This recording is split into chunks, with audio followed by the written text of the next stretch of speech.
Okay, here we go. We are reading from Kim Jong-un. This is a compilation of speeches the compilation is titled On Stepping Up the Building of a Thriving Socialist Country. And we are on the final speech. It's a policy speech at the 7th session of the 14th Supreme People's Assembly of the Democratic People's Republic of Korea from September 8th, 2022. So just imagine that you're back then, okay? Yeah, it's three of his greatest hits. Exactly, Chad. Now take yourself back to September 8th, 2022. Imagine what's going on back in the world then. Let's warp back a couple years. And now imagine you're listening to Kim Jong Un's policy speech at the 7th session of the 14th Supreme People's Assembly of the Democratic People's Republic of Korea. Dear Comrade Deputies, esteemed Chairman of the Standing Committee and Deputy Speaker of the Supreme People's Assembly, dear observers, the 7th session of the 14th Supreme People's Assembly convened in the lead up to the anniversary of the founding of our glorious country has furnished us with vital legal tools for implementing the major policies of the party and the government. In particular, the adoption of the law reflecting the unanimous will of all the Korean people on the nation's nuclear forces policy is a significant event that proclaims at home and abroad that we have the legal right to possess a war deterrent as a means of defending our state. Thus, we have achieved another key historic breakthrough in establishing a political and institutional mechanism for decisively guaranteeing the security of our state and people into the distant future. I affirm that the policy on our nuclear forces has been enshrined in law at this point in history, which is very important in the view of the current state of our revolution, the present situation, and the mission of our Republic's nuclear forces. And I express my gratitude to all the deputies for adopting with unanimous approval this most important of laws at such a vital moment.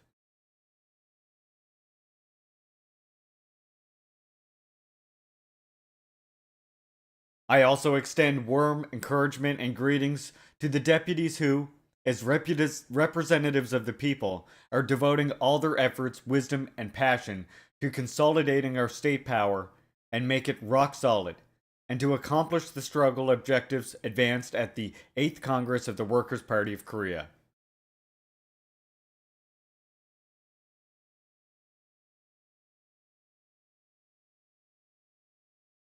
Comrades, the higher the stage of socialist construction we reach for achieving the independence of the masses, the greater become the challenge and resistance from the imperialists. Imperialism's inherent nature and means of existence is aggression and plunder. And as long as it exists, the source of war cannot be eliminated. Therefore, in the course of historical development, it is inevitable that there is antagonism and a struggle between imperialism and socialism, which aspires after independence and peace.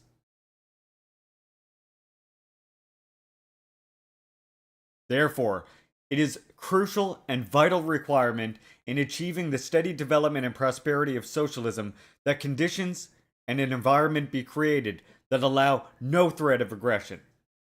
To this end, we should possess the absolute strength with which to overwhelm the enemy.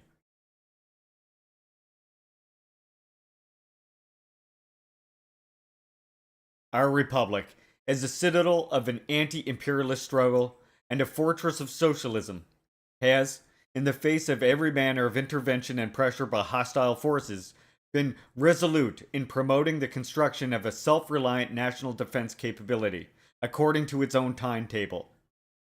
By doing so, it brought to an end the era when the US imperialists enforced a unilateral nuclear threat. And today, it has accomplished the historic cause of making permanent legal confirmation of the policy on the nuclear forces. This is a clear demonstration of the independent resolve of the government of the Republic and its will to defend the sovereignty and interests of the state. From its very earliest days, our republic has been subjected to a nuclear threat from the United States. The first country to use nuclear weapons, and the largest nuclear power in the world. Our nuclear weapons are a means of containment, and the ultimate weapon which it has acquired by waging an arduous and bloody struggle for scores of years to defend its dignity and security, and completely remove the danger of a nuclear war.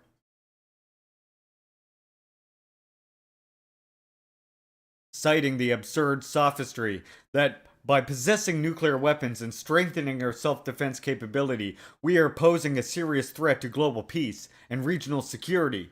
The United States is now obsessed with spreading rumors in the international arena designed to demonize the government of our republic.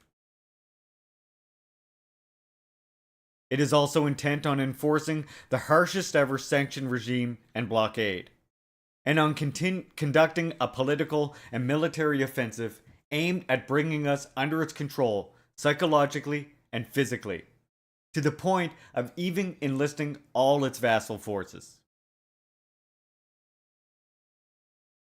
What the United States is trying to achieve is not merely the removal of our nuclear weapons. Its final objective is one day the overthrow of our government by inducing us to abandon our nuclear weapons and, further, to give up our self-defensive capability. Or at least to make that capability inferior to its own. Through an unprecedented sanction regime and blockade, it is attempting to create a harsh environment for us, and to exhaust us and foster a sense of uncertainty and threat with regard to the environment for the country's stable development. It is hoping to make us think about the cost of opting for nuclear weapons, and to induce and incite complaints among our people about their party and government. Its ultimate aim is to convince us to give up our nuclear weapons of our own accord. Never!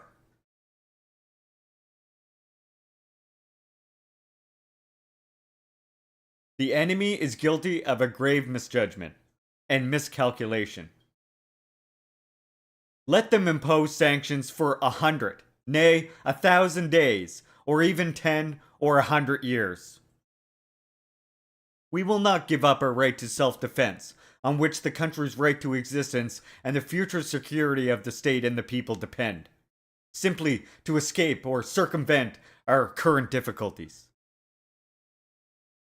We will never give up our nuclear weapons, however harsh the circumstances may be in the face of the political and military conditions the United States has created on the Korean Peninsula. Moreover, we must take a long-term view in containing the United States, our nuclear enemy state. Our people are well aware of the numerous historical events in the 20th and 21st centuries, in which some countries saw and are seeing their final days, and a tragic end as a result of wrong choices they made in the face of the US imperialists' overwhelming, stereotyped preaching and sophistry, sanctions and pressure, and military threat. Nuclear weapons guarantee the security of the government of our republic and of the coming generations. And our generation will not sacrifice them in the interest of immediate and obvious economic benefits. We will not seek to find personal comfort or to escape our current difficulties, persuaded by the enemy's deceitful preaching and persistent pressure. Nor will we change our mind, even if this may mean our difficulties worsening.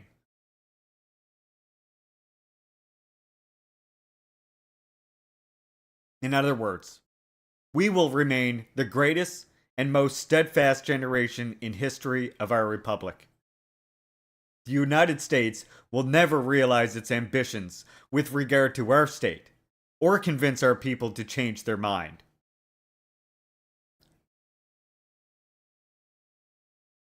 Whose side is time on? It is the enemy who are feeling hard pressed now. We do not feel hard pressed, and we are fully able to live by our own efforts and in our own way, even in the present circumstances. Our absolute strength is continuing to rise at an exponential speed, as is the security threat the US is facing, in direct proportion to the increase in the period of suffering imposed on our people by its brutal, hostile policy. The nuclear forces of our republic will act responsibly in performing their important mission to contain the grave current political and military provocations against our state from the United States and its vassal forces, and the prospective threat from them. This was made clear in today's legal statute.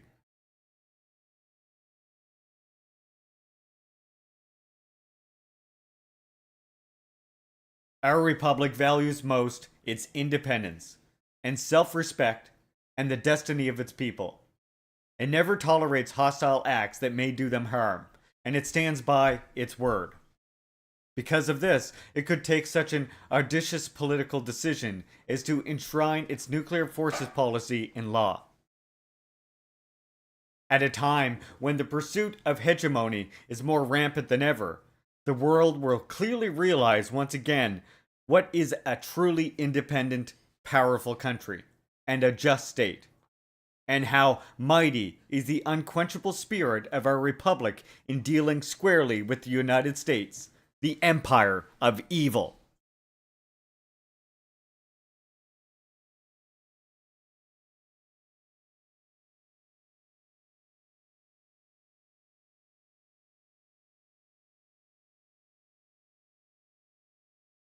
Comrades, when I look back at the arduous and protracted journey taken by our revolution since it was launched with 2 pistols, the countless historic events associated with it tug at my heartstrings.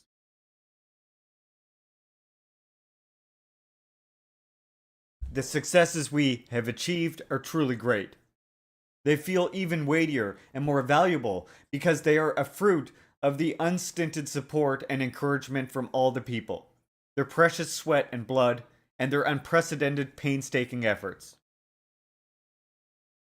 The fact is, we had to build up our republic's nuclear forces and perfect its combat preparedness while standing alone and confronting the Allied imperialist forces and dealing with their inhumane and outrageous sanctions and attempts at suffocation. It was a do or die battle we had to fight in the face of untold trials and suffering.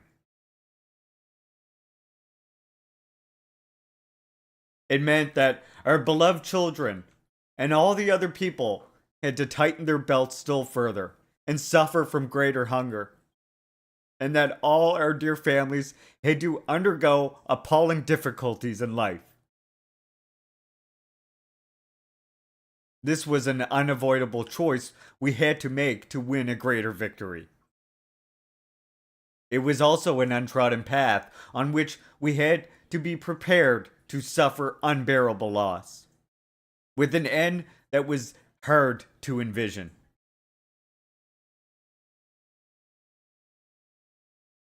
Nevertheless, our people gave their complete support to our party for the cause which it had launched, trusting in them alone.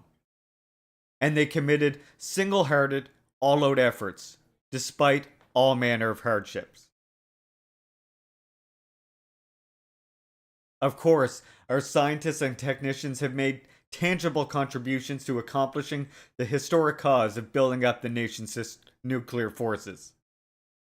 Yet, but for our people, who remain fully convinced of victory and refuse to yield to all the intolerable and persistent suffering, we could not have reached the end of the road of possessing nuclear weapons.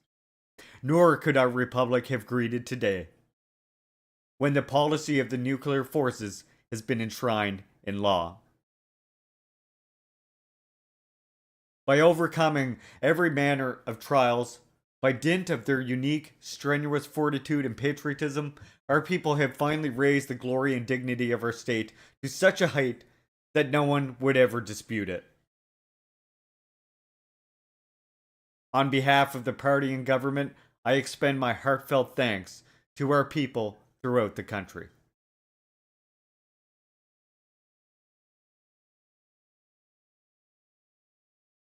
Comrades, that the policy of the nuclear forces has been enshrined in law in accordance with the unanimous desire and iron will of all the people is of tremendous significance. With it, the position of our nation as a nuclear state has become irreversible. If our nuclear policy is ever to be changed, the world has to change, as should the political and military environment on the Korean Peninsula. We will never give up our nuclear weapons or denuclearize first. Nor will we negotiate to this end or use our nuclear weapons as a bargaining chip.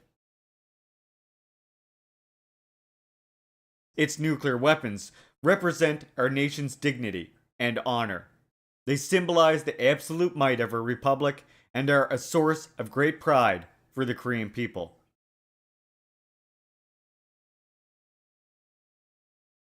As long as nuclear weapons and imperialism remain on Earth, and as long as the United States and its vassal forces refuse to halt their anti-DPRK maneuverings, our journey to build up our nuclear forces will not end.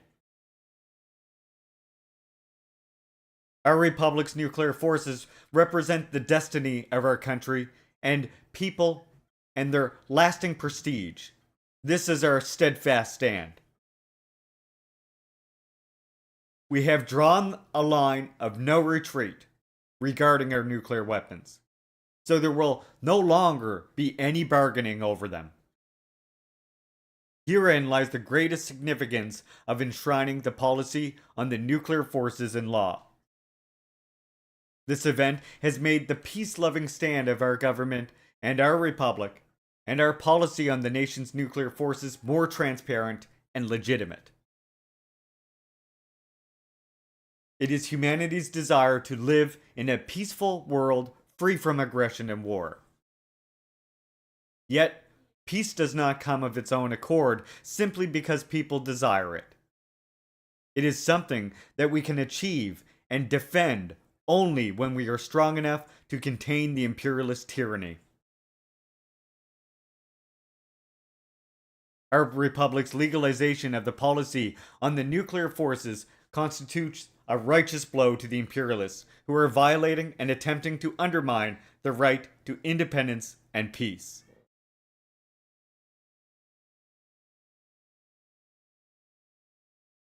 Our republic's nuclear forces exist and will be used to defend our territory, people, and self-respect, as well as global peace and security from the imperialist tyranny, and not to intervene in the internal affairs of other nations or pursue hegemony. Accordingly, in no way do they pose any threat to those nations and peoples that are friendly to us and desire peace. In view of their inherent characteristics, the standards and principles of management, operation, and other matters related to nuclear weapons need to be clearly stipulated by law. Otherwise, those nuclear weapons could be mismanaged and misused for other purposes, or employed in pursuance of unjustifiable ends, which could drag humanity into a terrible nuclear holocaust at any moment. The new law on the policy of our republic's nuclear forces lays out clear and detailed provisions relating to, for example, the mission and composition of the nuclear forces, control and command over them, the principles and conditions for their use, and their maintenance and safeguarding. So the law fully accords with the desire of humanity for justice and peace, and there is no room for anyone to pick a quarrel over or question our nuclear forces in the future. This legal tool, aimed at fully guaranteeing the historic advance towards the comprehensive development of our own style of socialism, constitutes, together with the proud victories and successes we have achieved this year, an epoch-making occasion for enhancing the fighting spirit of all our people. This year, the government of our republic has been faced with the heavy task of building a high road to fulfilling the 5-year plan laid out by the 8th Party Congress. Every aspect of the efforts to carry it out has met with unprecedented trials and ordeals. But our courageous and progressive struggle has borne more valuable fruits. We rapidly overcame the threat from the public health crisis, the first of its kind since the founding of our state, by waging a tenacious struggle based on the single-hearted unity, the unity of one mind and one body. And we defended the security of the state and people by returning the whole country to a clean zone. This was a great victory we achieved this year. In the face of the doubts of the whole world, we displayed to the full the politico-ideological might and superiority of the socialist system by bringing the unprecedented battle against the epidemic to a victorious conclusion in record-breaking time. This instilled greater confidence and pride in the people across the country, and actively encouraged them to make more dynamic efforts for socialist construction. In addition to the extremely grave health crisis, the country also suffered a series of natural disasters. However, all the people redoubled their efforts with no sign of pessimism, disappointment, fear, or despair, and they determinedly pushed ahead with the year's formidable struggle tasks, including the immediate farming work and the major construction projects. These are also miraculous achievements in which we should take great pride. Such key industrial sectors as the metallurgical, chemical, electrical power, and coal mining industries, and rail transport, which are the buttresses of our self-supporting economy, and several other sectors directly related to improving the people's standard of living, have scored laudable successes in fulfilling their production plans by waging an offensive struggle.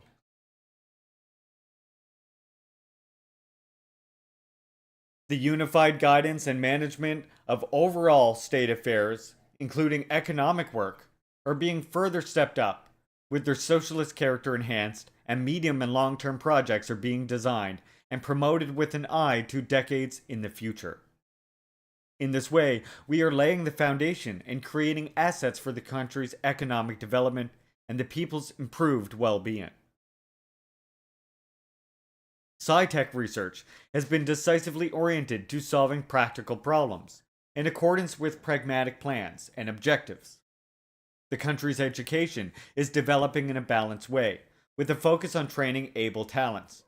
The public health sector has gained valuable experience with which to deal with any type of epidemic and other public health crises. And significant progress has been made this year in developing socialist culture. The victories and successes we have achieved this year clearly testify to the fact that our republic is advancing vigorously towards comprehensive development and rejuvenation without any sign of stagnation, marking time or frustration, and that it is overcoming the challenges, both subjective and objective, in all sectors. Comrades, our republic, holding higher the banner of independence and justice, has assumed a heavy responsibility before the time and history. And this demands a more vigorous struggle and advance and a greater victory. There is no doubt that the reactionary forces of all hues, shocked at our republic's political measure of enshrining the policy on the nuclear forces in law, will become even more relentless and desperate.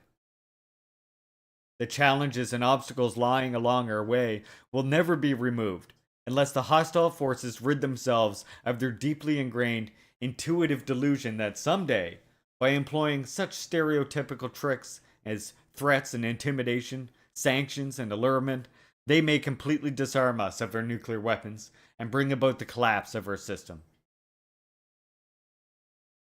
The world will watch with keen interest how our people stick to their choice of building a powerful socialist country, how the DPRK carries out its resolve, and what other amazing miracles will be worked on this land. To grow stronger in the face of trials and to develop and advance steadily by building on the successes it has already gained is a unique trait of our republic, which it has demonstrated throughout the course it has followed. As this immutable law dictates, we should continue to grow stronger in the future too, and accomplish the struggle tasks we have set ourselves unconditionally and to perfection, without ever deviating from the road we have chosen. Today, the government of our republic is faced with the task of thoroughly maintaining and implementing the party's lines and policies, with the aim of achieving fresh innovations and development in every field, as befits the prestige of our state. The primary revolutionary task facing the government of our republic is to maximize our ultimate strength and ensure the invincibility of our armed forces by giving top priority and importance to building up our national defense capability. In view of the geopolitical features and strategic position of our country, and the prevailing situation facing our revolution, it has been an essential requirement of our state to establish absolute military supremacy over the imperialist forces of aggression. The United States, hugely fearful of what it might soon be facing, after it witnessed those developments in our defense capability that we have publicly revealed in recent years, is continuing to cling to its heinous strategy of sanctions and blockade. At the same time, it is guilty of serious saber-rattling through the large-scale deployment of its nuclear weapons around the Korean Peninsula. Moreover, the present South Korean regime is trumpeting the South Korea-US combined defense posture, which it says is being enhanced by reinforcing the commitment to South Korea-US extended deterrence, quote-unquote, and strengthening its own deterrence, quote-unquote, and response capabilities, under the so-called South Korean-style three-axis system. In all of this, it is asserting the brigandish logic of containing us to make up for its army's military inferiority. It is also stepping up its dangerous military maneuvers and the modernization of armaments, which is further aggravating the military tensions in the region.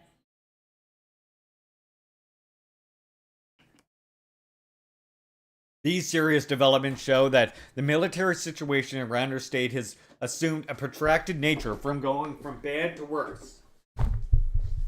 Accordingly, we need to be thoroughly prepared.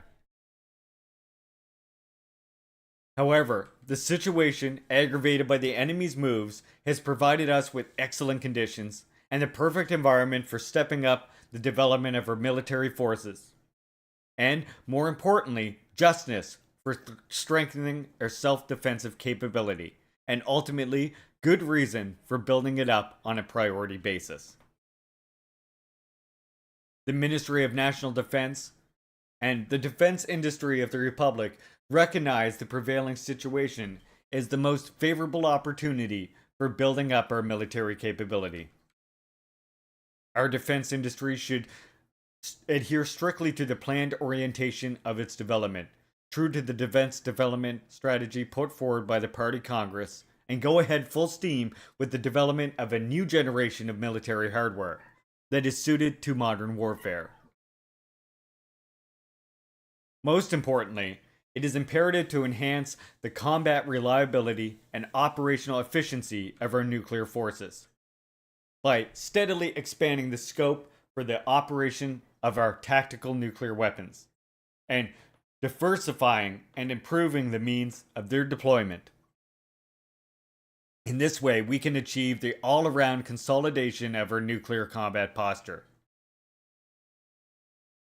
We also need to steadily step up the deployment of cutting-edge strategic and tactical weapon systems for combat, and to direct every effort to significantly improving our country's war deterrent. We should further strengthen the political ideological might that is unique to our state and give fullest play to it in all sectors. Our people are firmly united with one ideology and will, and with noble virtues and human feeling, and they are making devoted efforts for the prosperity of their country. This is the advantage unique to our country and the motive force behind all the great miracles we have achieved on this land.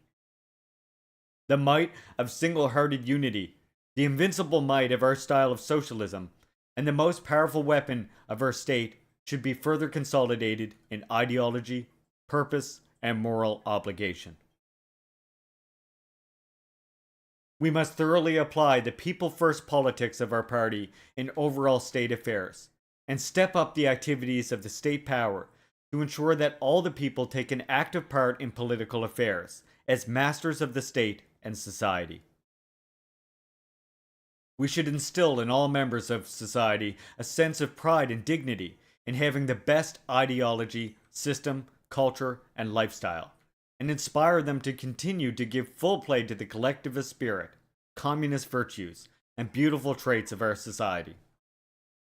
Our country will always prosper when all the people remain faithful to their civic duties, while putting the interests of the state and the collective first in their consideration, and when they live and work as genuine socialist working people who commit their patriotic feelings to the development and prosperity of their country. We should direct great efforts to preparing all the people and service personnel of the People's Army as vanguard class fighters and combatants who firmly safeguard their socialist country, with a steadfast viewpoint on the archenemy and other enemies. In this way, we can consolidate our political, ideological, and class positions. The government of the Republic should push ahead dynamically with the struggle for implementing the first 5-year plan. Implementing the 5-year plan for economic development, and should follow up on the successes at the next stage. The most important revolutionary task facing the government is, by implementing the 5-year plan without fail, to consolidate the foundations for achieving the comprehensive development of our own style of socialism, and to find satisfactory solutions to such pressing problems concerning the improvement of people's living standards, as those of food and consumer goods. The 5-year plan is aimed at achieving towards sustained economic growth and a significant improvement in the people's living standards on the basis of the country's economic situation and current potential. Once the 5-year plan has been implemented, the overall national economy will be on a growth orbit in which its work system, the links among its sectors, and its self-supporting foundations have been readjusted and reinforced, and substantial change have been brought about in solving the problems of food, clothing, and housing for the people. Already in the past year and 8 months, in accordance with the strategy of readjustment and reinforcement, the lifeblood and integrity of the country's economy have been further strengthened. Many irrationalities in economic management have been rectified, and the normalization of production, the renovation of production lines, and the provision of domestic raw and other materials have been actively promoted. In particular, the launch of a vigorous drive for the building of 50,000 flats in Pyongyang, and for regional and rural construction, has opened up bright prospects for solving the housing problem. As the 8th Party Congress made clear, GDP will increase by over 40%, and the production of consumer goods by over 30% by the end of 2025, as compared with 2020. This shows that carrying out the 5-year plan guarantees a boost for the country's economic development and the improvement of the people's living standards, and for marching confidently towards a more gigantic struggle at the next stage. Although the economic difficulties currently facing us are severe, the government of the Republic, having assumed responsibility for the destiny and livelihood of the people, must set a correct struggle orientation for implementing the 5-year plan and execute it forcefully. thereby ensuring that excellent results are achieved. The cabinet, as the country's economic headquarters, should properly regulate economic construction and development along the lines of strictly supervising overall economic work and pushing ahead with it as a whole. In dealing with the overall economic work for the country, it is important for the cabinet to efficiently plan and direct the undertakings for developing the national economy as a whole in a synchronized and balanced way. The cabinet should focus on the key sectors which are the cornerstone of the country's economy. At the same time, it should be concerned about, take responsibility for, and look after other economic sectors and the people's overall livelihood. The system and order of placing the country's economic work under the control of the cabinet are being strengthened. In line with this, the cabinet should assume proper control over overall production and other economic activities, ensure organic links and cooperation among economic sectors, and take practical and timely steps for boosting those sectors that are lagging behind or are backwards. In this way, they can ensure balance, smoothness, and efficiency in the country's economic work. It should direct major sustained efforts to agricultural production and to the development of light industry, with a view to setting the problems of food and consumer goods in the near future. All the economic policies of our party and government are geared towards providing the people with an affluent life, with nothing to envy, by fully satisfying their material and economic needs. We are pressing on with socialist construction, and it is, when all is said and done, a struggle for building the ideal society for people desire and dream about.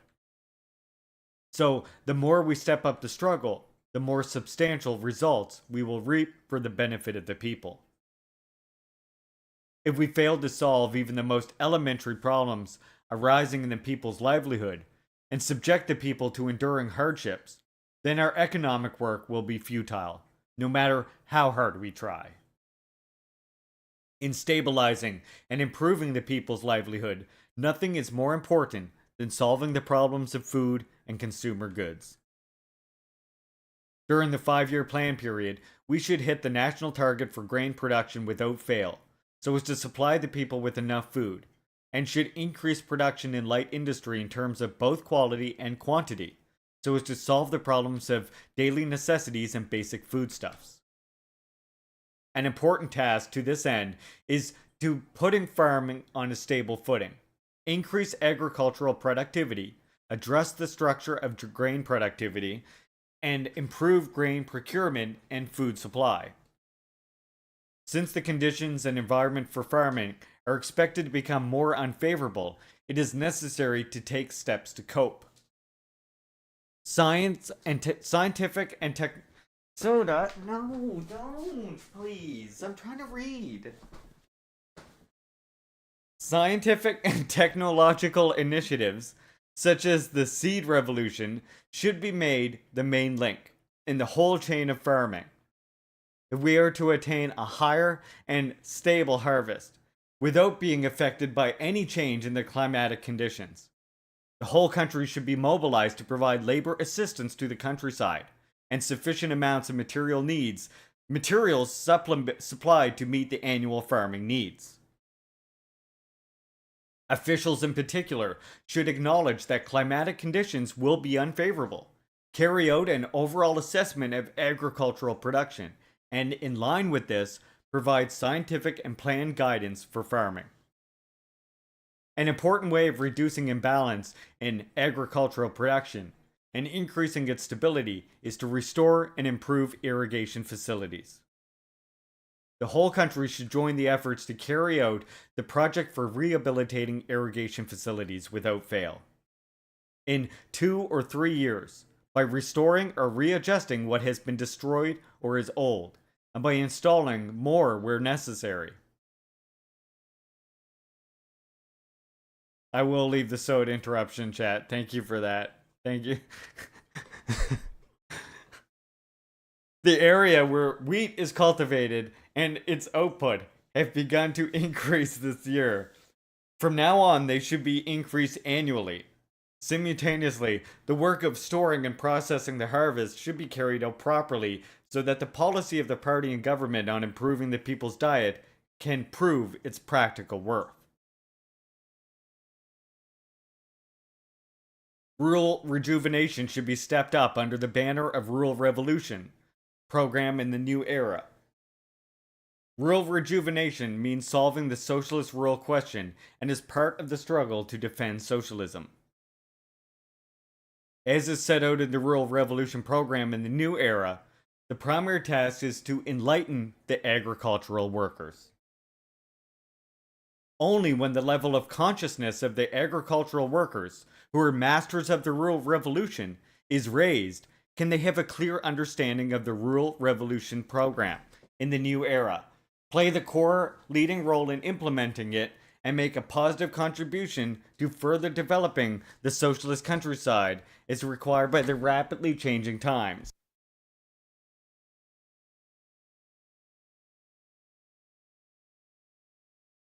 In order to broaden the agricultural workers' ideological consciousness, it is necessary to make the rural areas more modern and progressive.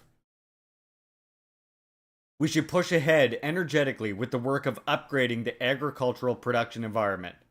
This includes putting agricultural production on a scientific, modern, and IT footing, and introducing a high level of mechanization into farm work. By doing this, we will not only bring about a change in the ideological consciousness of the agricultural workers, but also transform and enrich all the rural communities. We should draw up proper plans for rural construction that accord with the local and geographical features, with the main emphasis on housing construction, and we should carry these plans out step by step, so that the rapid rejuvenation of our country's rural communities is tangible and appreciated by the farmers. We should boost the country's fishing industry so that the people can be supplied with more fish. The fishing industry should conduct various fishing farm activities steadily and extensively. These should include releasing fries and cage net fishing farming in all rivers and lakes while simultaneously undertaking brisk sea fishing and sea culture.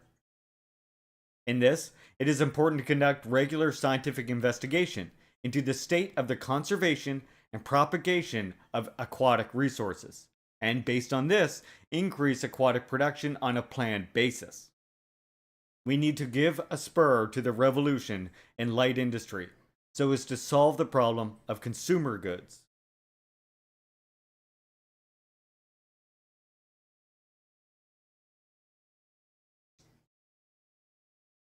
Improving the quality of consumer goods is the essence and basic orientation of the revolution in light industry.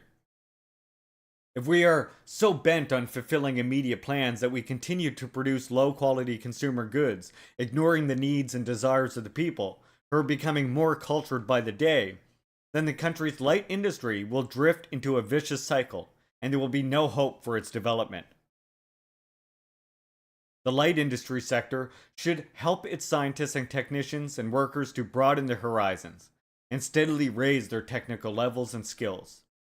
It should make exacting demands for ensuring the quality of the raw and other materials, and for modernizing production lines and quality control work.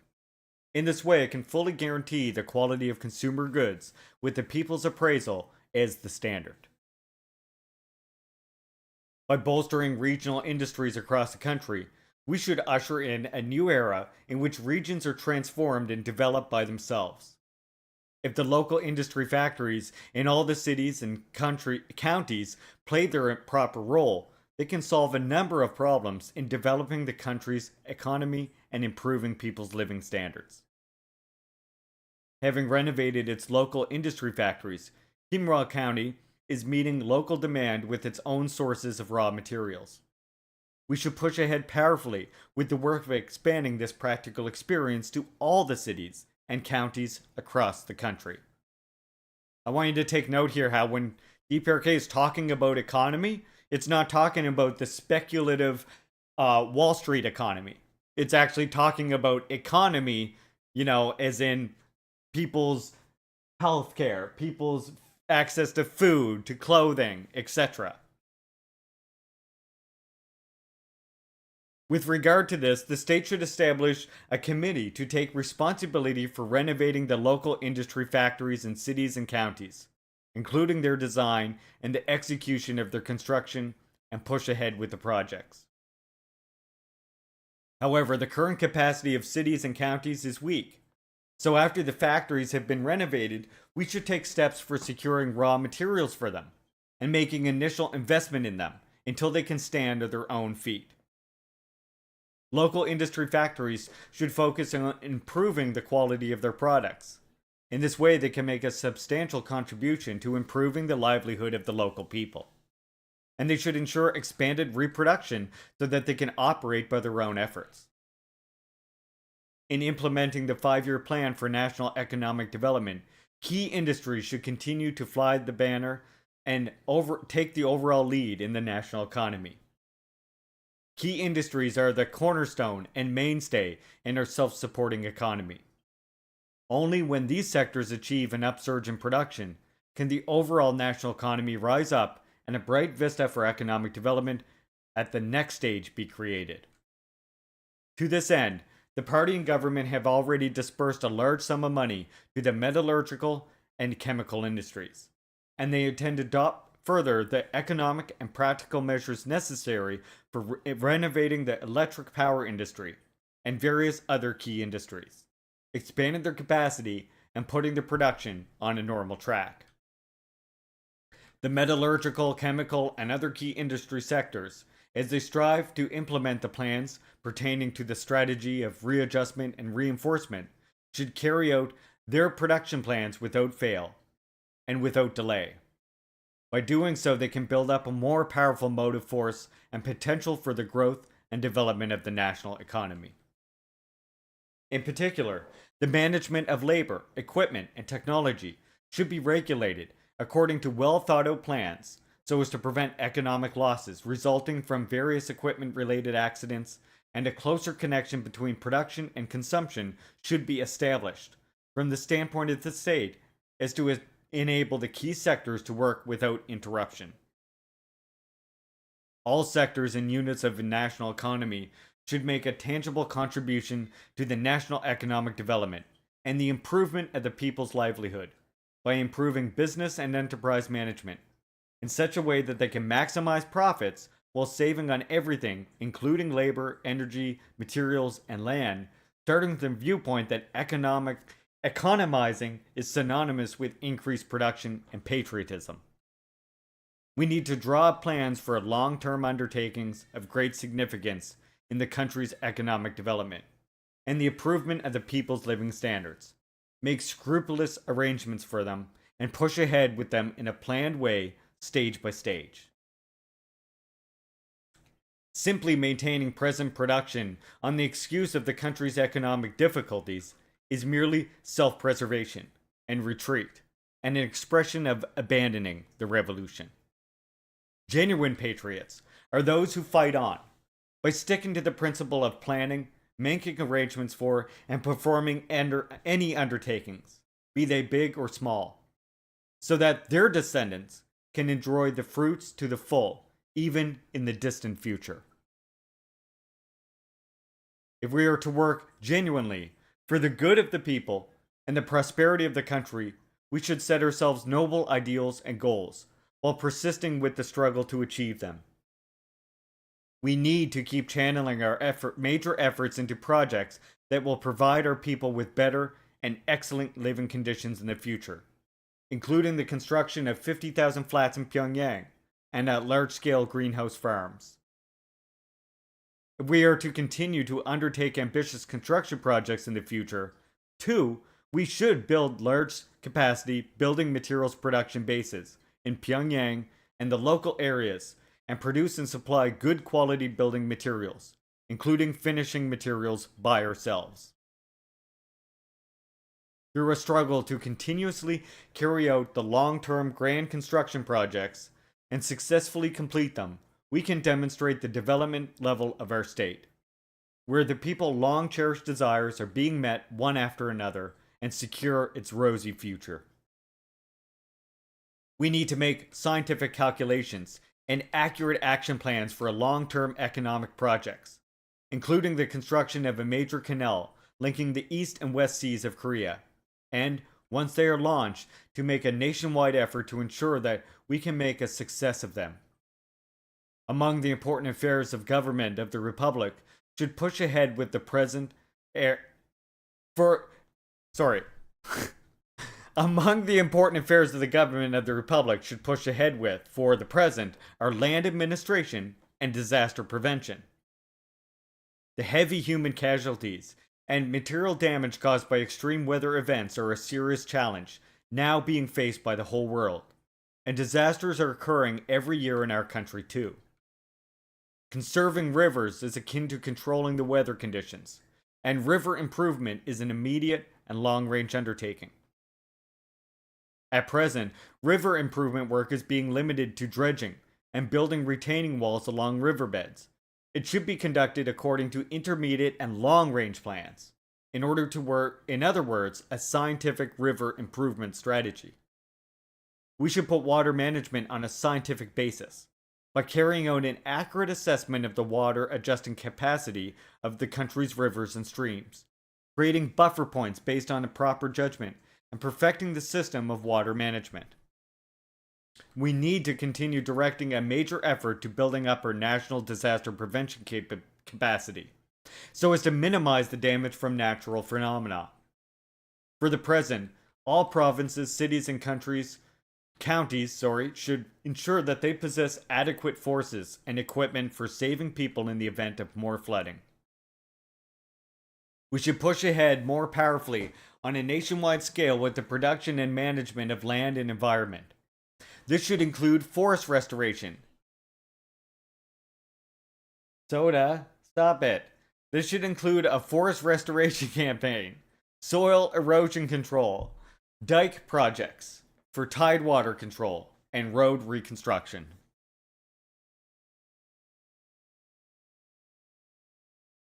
Comrades, it is the consistent policy of the government of the Republic to attach importance to education, science and technology, and public health, and to direct efforts to their development.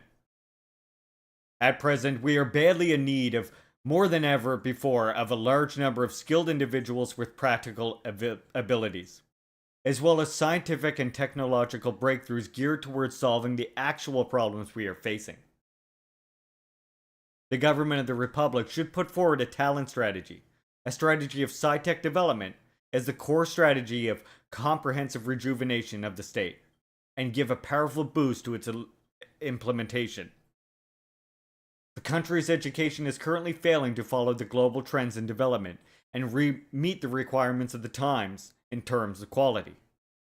Our education is not aimed at training able talents with practical abilities, and is merely education for education's sake, or for attaining grades. Therefore, it is of little help to national development. The education sector should identify the best subjects for enabling students to spend their time and energy on acquiring more practical knowledge that is applicable in practice. It should radically improve the quality of the universal 12-year compulsory education, so as to enhance the ability of students preeminently, beyond comparison. Kimchek University of Technology and other technical colleges should steadily raise the level of their education up to the world standard, in order to ensure that all its graduates are competent and prominent scientific and technological talents. A nationwide effort should continuously be directed to providing all teachers and students in Pyongyang and the local areas with ideal conditions for their education, practice, and study. The level and role of science and technology should be raised, and the resources of technical talents should be effectively promoted and managed.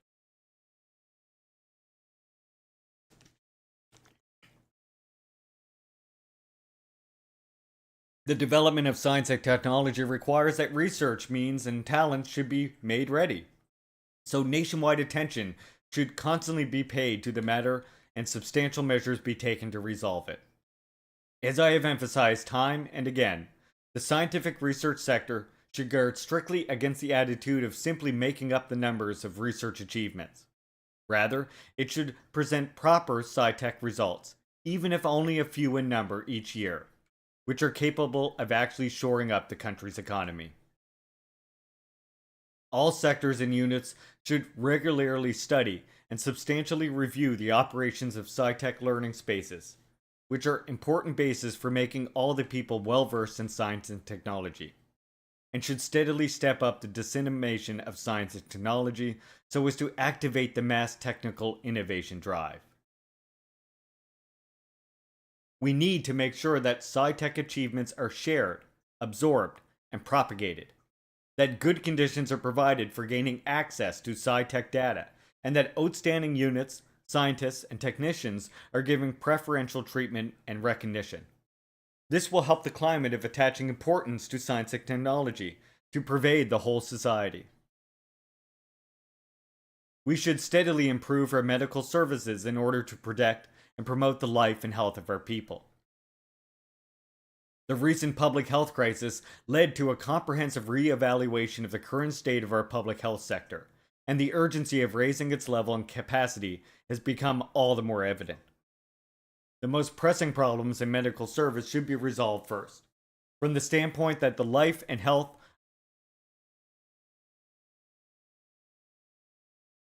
hate when I do that.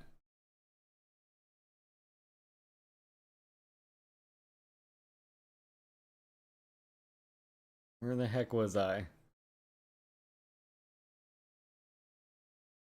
Right here.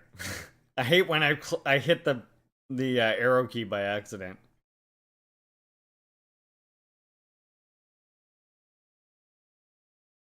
Here we go. The most pressing problems in medical service should be resolved first, from the standpoint that the life and health of the people are the top priority. Since the country is unable to produce all the medical supplies it needs by itself, those needed for the people's medical treatment and the promotion of their health should be provided in full, even if they have to be imported. Along with this, the establishment and modernization of pharmaceuticals, medical appliances, and medical supplies factories should actively promoted so that domestic produced and supply various medicines and essential medical supplies. We must also press ahead in a planned way with the work of upgrading provincial, city, and county hospitals, and bringing pharmacies up to standard. We need to ensure that all the doctors and nurses in the public health sector are fully qualified as protectors of human life and as communists. He said the thing, chat.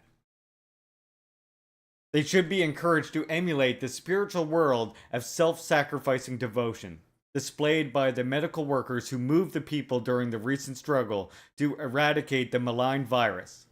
In this way, we can ensure that outstanding medical workers who cherish the word devotion deep in their hearts are found all across the country. Effort should be directed to raising medical science and technology to the world standard, and to developing an ideal people-oriented, advanced, and efficient medical care system. We should step up the building of our national anti-epidemic capacity. This is a national issue of paramount importance that must not be delayed even for a moment, as there are various possibilities that malign infectious diseases may continue to break out both at the present and in the future. It is important to carry out those tasks put forward at the fifth plenary meeting of the 8th Party Central Committee and the national meeting of reviewing emergency anti-epidemic work that relate to building the state's anti-epidemic capacity, and also to examine them on a case-by-case basis. In particular, the state should at all times be alert to the volatile epidemic situation outside the country, and the characteristics of diseases, and pay attention to the developing our capacity for promptly detecting and controlling a disease should it enter our territory. Welcome in, Kay. How do you say? So great to see you. We're just reading some Kim Jong-un. Recently, the World Health Organization and public health institutions in different countries have been warning of the need to be thoroughly prepared to cope with influenza, as well as the spread of COVID-19 this winter. And our epidemic experts are of the opinion that antibody titrates built up among our people during the outbreak of the epidemic in May and June will begin to decline around October. Therefore, while administering vaccines in a responsible manner, we should recommend that, from November, all residents wear masks for their own protection. God, wouldn't it be nice to live in a society?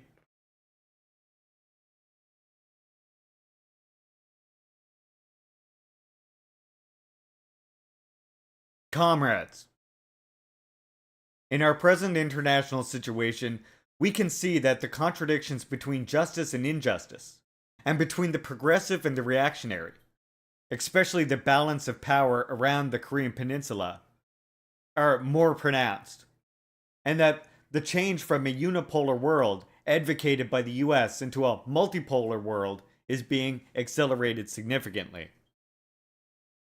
Our republic will develop its foreign relations proactively, in line with the developed trend in the current international situation and its position as a powerful, independent country. In the field of external affairs, the foremost mission of the Republic's diplomacy, which it must hold fast to, is to defend the dignity of our party, enhance our national prestige, and champion the national interests, setting any issues which arise in the international relations in the interests of our revolution.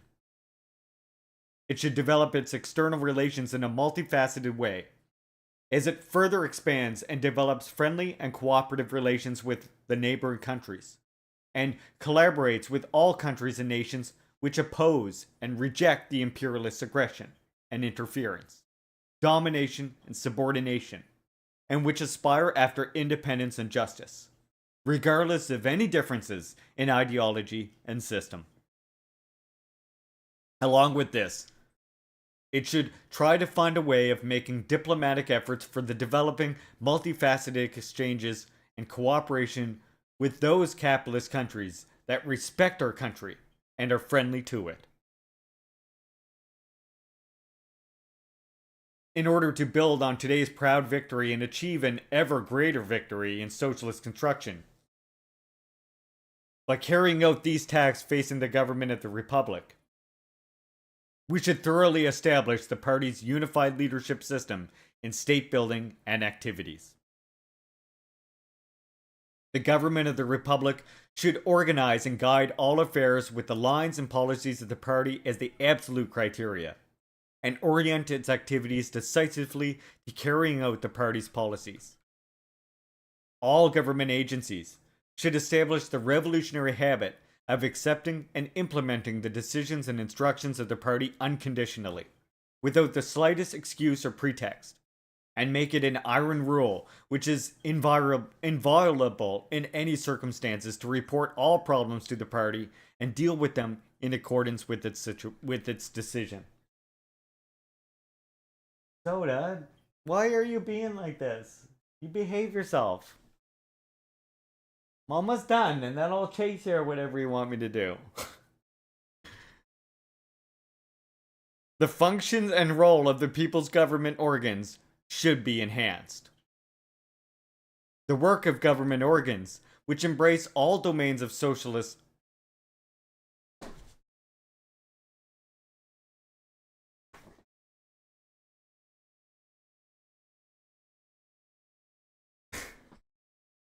This cat, I tell you. The functions and role of the people's government organs should be enhanced. The work of government organs, which embrace all domains of socialist life, is enormous and highly complex, and their duty and role are just as important. All government organs should perform their duty faithfully, fully aware of their mission to represent the dignified government of the Republic in their regions, and assume responsibility for the people's livelihoods.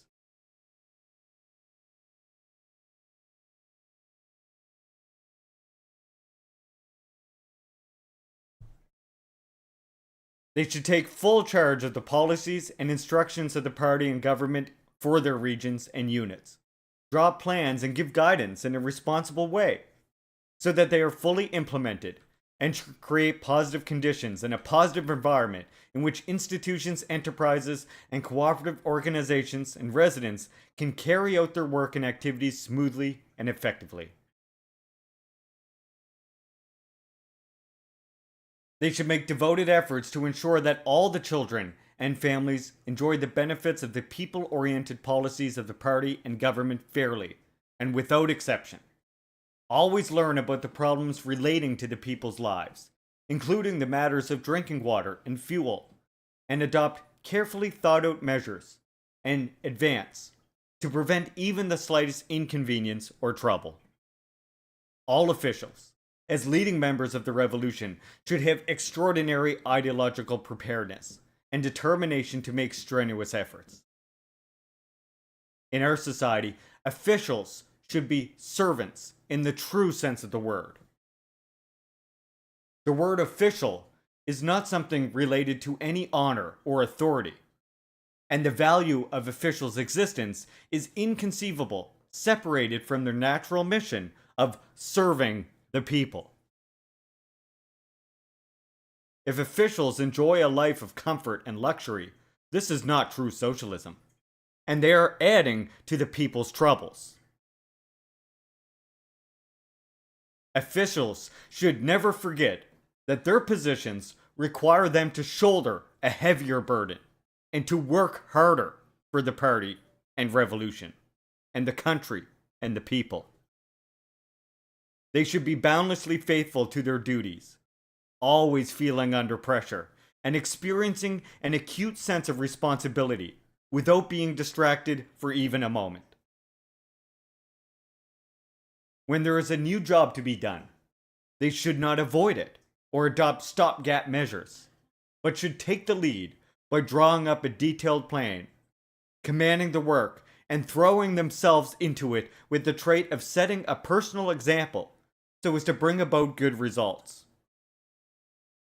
They should heighten their sense of responsibility and increase their role in work, constantly cultivate their mind and morality in order to live honorably before the party and people, and become truly vital officials who know nothing but the revolution and work, and can fulfill their duties flawlessly. That's a beautiful part right there. God damn. Imagine having officials, and not cops. Comrade deputies, we will soon be celebrating the 74th anniversary of the founding of the glorious Democratic People's Republic of Korea. On this significant occasion, our republic brilliantly recorded in its proud history another grand event that demonstrates more clearly the prestige of our dignified and independent, powerful country. With our noble ideas and our sacred cause rising to the higher stage of success and victory, we can brave and overcome the more severe ordeals and adversity.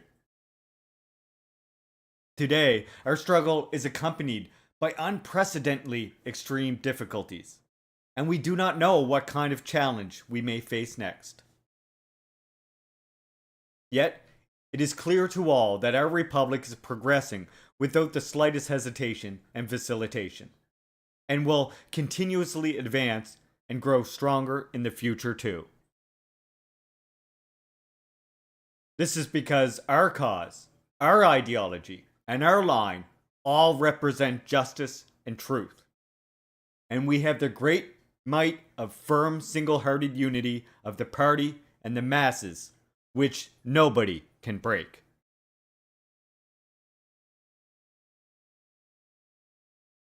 Comrades, victory is surely on our side, and the more we exert ourselves, the sooner that victory will come. For the eternal prosperity of our republic, our beloved mother, for the promotion of the well-being of our great people, and for the victorious advance of our unique style of socialism, let us all march forward more dynamically, closely rallied behind the Central Committee of the Workers' Party of Korea with one mind and purpose. Long live the Democratic People's Republic of Korea.